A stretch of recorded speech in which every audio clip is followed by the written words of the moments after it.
Assalomu alaykum o'rtoqlar, kanalimizga xush kelibsiz. Siz bilan Abduhalim Bro.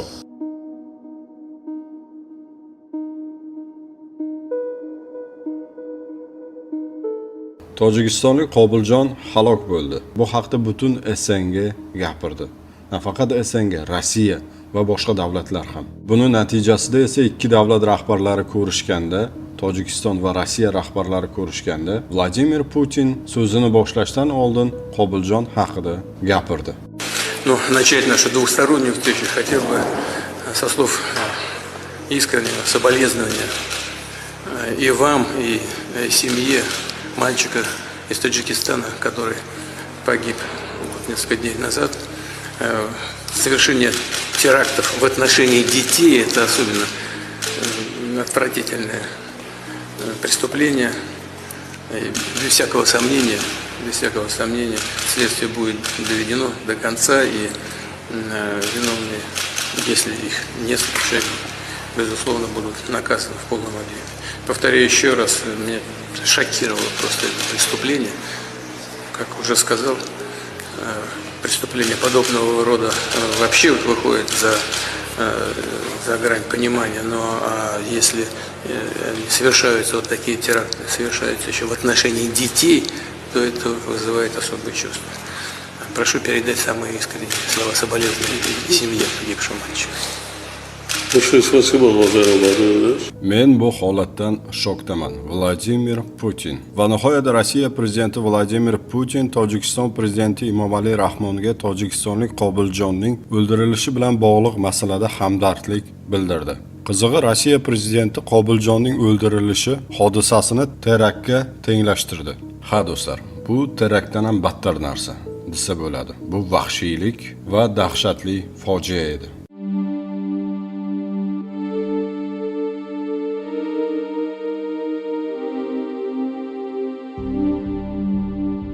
Hurmatli o'rtoqlar, har xil fake xabarlarga ishonmang. Ya'ni yolg'on xabarlarga ishonmang. Muslim Murdiyevni ko'p kishi Timofey bilan adashtiryapti. Ya'ni Muslim Murdiyevga 1 yil 11 oy qamoq jazosi berildi. Timofeyga hali sud qarori chiqqani yo'q.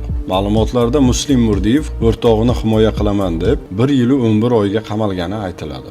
Timofey hali qamalgani yo'q. Timofey hozircha 2 oy davomida tergov ishlari olib boriladi. Ushbu 15 yoshli Timofeyda necha yilga qamalishini aniq rasmiy ma'lumotini mana shu kanalda ko'rishingiz mumkin. Buning uchun shunchaki obuna bo'lib qo'ying, tamom. Tez kunda aniq ma'lumot bo'ladi.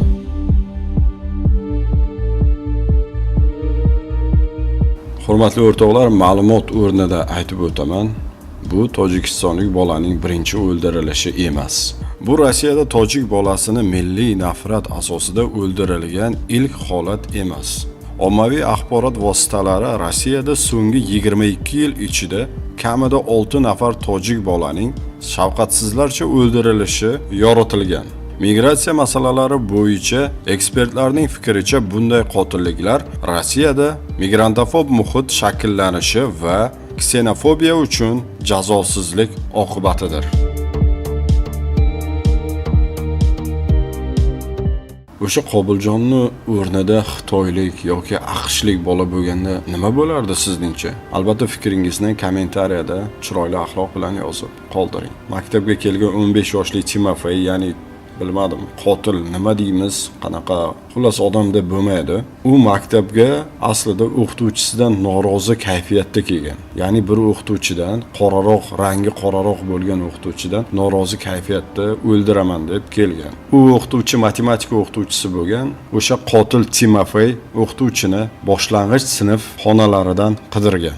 Lekin topa olmagach, bir tojik bolani, ya'ni Qobiljonni o'ldirgan. Bu yerda albatta ijtimoiy tarmoqlarda ta'siri juda katta va keyin har xil o'yinlarda ham ta'siri bor deb hisoblayman. Keyin yana shunaqa tarmoqlar bor, qilayotgan jinoyatini syomka qilib tarqatish, qaysidir ma'noda avtoritet hisoblangan shunaqa ijtimoiy tarmoqlar bor, qilingan jinoyatini olib, o'sha joyga tashib, qaysidir ma'noda avtoritet bo'lish. Bu dahshat. Mana shunaqa holatlar videoga tasvirga olinib, ijtimoiy tarmoqqa qo'yilgandan keyin uni kommentariyalarini ko'rsangiz, mana shunaqa Timofeyga o'xshagan odamlar juda ko'pligini ko'rasiz. Bu esa Albatta, Rossiyani o'ziga minus qaysidir ma'noda.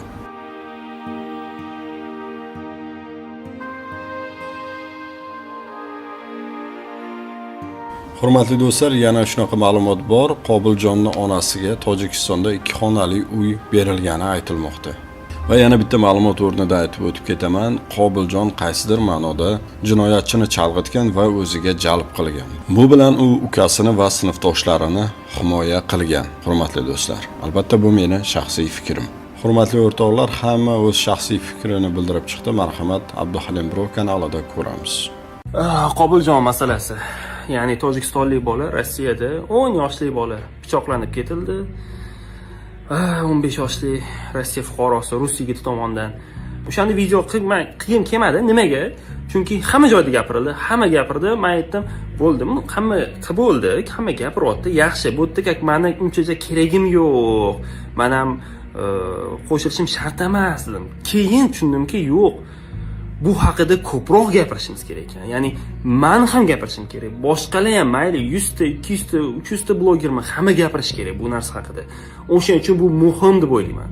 Qobiljon ismli tojikistonlik bola, Rossiyada o'qib yurgan bola, 10 yoshli rus bitta bola natsist tomonidan pichoqlab ketildi.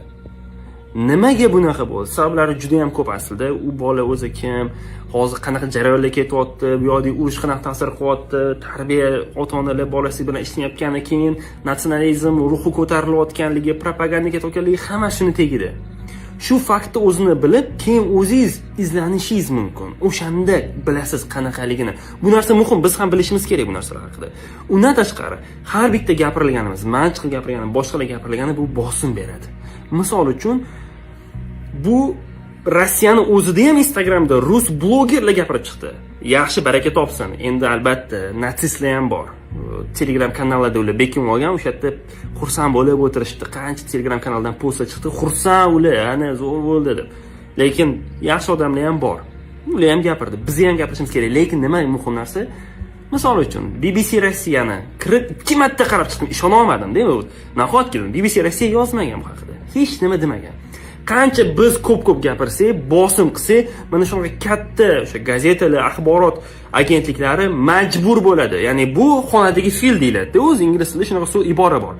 Xonada fil turibdi-da, uni ignor qilib bo'lmaydi o'zi-da. Mana shunaqa darajagacha olib borishimiz kerak. Shu BBC'simi, boshqasimi yozish kerak bu haqida.